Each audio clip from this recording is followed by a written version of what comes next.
Hello అండి. Welcome to my channel. ఇదే అండి మా స్కూటీ. దీన్ని మేము ఎలా పోగొట్టుకున్నాము అండ్ 24 అవర్స్ లోపల దీన్ని మేము ఎలా తిరిగి తెచ్చుకోగలిగాము అన్నది పూర్తిగా ఈ వీడియోలో అయితే నేను ఇన్ఫర్మేషన్ అయితే ఇస్తానండి. ఈ వీడియో పూర్తిగా ఎండ్ వరకు అయితే చూసేయండి.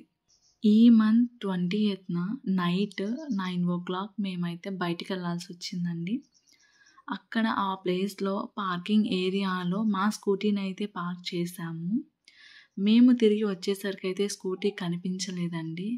ఆ నైట్ ఎవరు తీసుకెళ్లారా అన్నది మాకైతే ఏం అర్థం కాలేదు.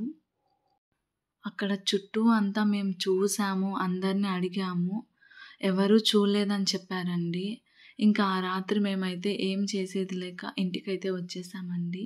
మార్నింగ్ అయితే వెళ్ళి మేమైతే కంప్లైంట్ చేసామండి.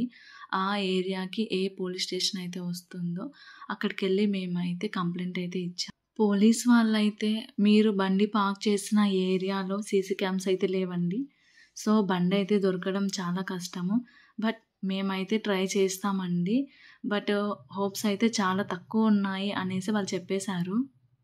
వాళ్ళు అలా మాట్లాడేసరికి నేనైతే అసలు ఇంకా స్కూటీ దొరకదు అని అయితే అనుకున్నాను. కానీ మాకైతే 21 ఈవినింగ్ 5 అలా మాకైతే పోలీస్ స్టేషన్ నుండి కాల్ వచ్చిందండి. అది వచ్చేసి మీ స్కూటీ దొరికింది అని. నేనైతే చాలా షాక్ అయ్యానండి. వెంటనే మా డాడీ అయితే స్టేషన్కి అయితే వెళ్ళారు. అసలు ఏంటి, ఏం జరిగింది, ఎలా దొరికింది, అసలు ఎలా పోయింది ఈ స్కూటీ అనేసి నాకైతే తెలుసుకోవాలని చాలా ఇంట్రెస్ట్గా ఉందండి.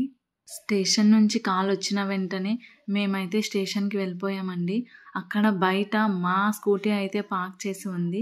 సో లోపలికి వెళ్ళిన తర్వాత పోలీస్ వాళ్ళు ఏం చెప్పారు అంటే, మార్నింగ్ మీరు కంప్లైంట్ ఇచ్చి వెళ్ళిన తర్వాత ఒక పేరెంట్స్ అయితే వచ్చారండి. వాళ్ళ పిల్లలు మిస్ అయ్యారు అనేసి వాళ్ళైతే కంప్లైంట్ ఇచ్చి వెళ్ళారు.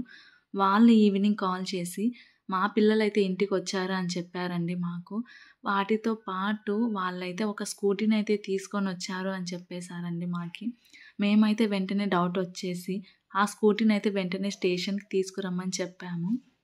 ఆ స్కూటీ వచ్చాక మేము చెక్ చేసినప్పుడు అర్థమైందండి అది మీ స్కూటీ అని. మేము అన్నీ చెక్ చేసాము, ఎవ్రీథింగ్ అది మీదే అని మేము కన్ఫర్మ్ చేసుకున్న తర్వాత మీకైతే కాల్ చేశామండి అని చెప్పారు.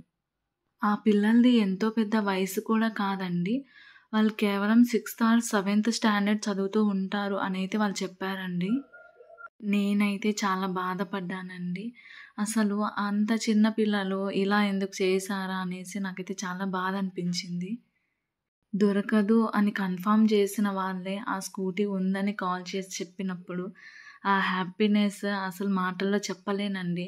స్కూటీ దొరికిందని చాలా చాలా హ్యాపీగా ఫీల్ అయ్యాము మేమంతా కూడా. స్టేషన్లో ఫార్మాలిటీస్ అన్నీ కూడా కంప్లీట్ అయిన తర్వాత మా స్కూటీని అయితే మాకైతే హ్యాండ్ ఓవర్ చేశారండి. ఈ ఇన్సిడెంట్ వల్ల ఎక్కడికి వెళ్ళినా బయటకి చాలా కేర్ఫుల్గా ఉండాలి అని అయితే నాకు అర్థమైందండి. చాలామంది వాళ్ళ వెహికల్స్ పోగొట్టుకొని చాలా బాధపడుతుంటారండి. వాళ్ళందరివి దొరకాలని నేనైతే కోరుకుంటున్నానండి. ఈ వీడియో మీకు ఏదైనా ఇన్ఫర్మేషన్ ఇచ్చింది అని మీరు ఫీల్ అయితే డెఫినెట్గా లైక్ చేయండి, మీ ఫ్రెండ్స్ అండ్ ఫ్యామిలీకి షేర్ చేయండి. Thanks for watching this video.